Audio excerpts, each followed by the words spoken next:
Експо 2010 започна со огномет и фанфари. 190 држави и 50 меѓународни организации излагаат на сајмот вреден милиарди долари. Како што летните Олимписки игри 2008 го свртеа вниманието на Пекинг, така Експо за Шангај е можност градот со 20 милиони жители, но и цела Кина, повторно да се покажат во светло на глобална економска сила во поднеб. Ву Џијанжонг е советник на организаторите на сајмот.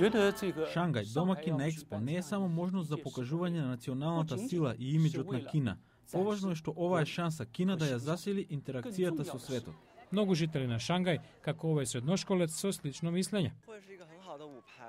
Експо е изворедна сцена затоа што има овозможува на многу држави ширум светот да ги истакнат постигнувањата и да се поврзат со други држави.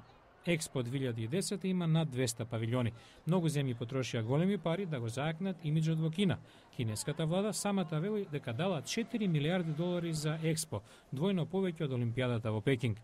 Сајмот има долга традиција со футуристичка тематика. Првиот се одржал во Лондон во 1851, на кој биле изложени најнови фабрички производи. Темата годинава е Подобри градови, подобар живот, изложба на модерниот и урбан начин на живот што третира прашања како одржливиот развој и интеракцијата меѓу градовите и животната средина.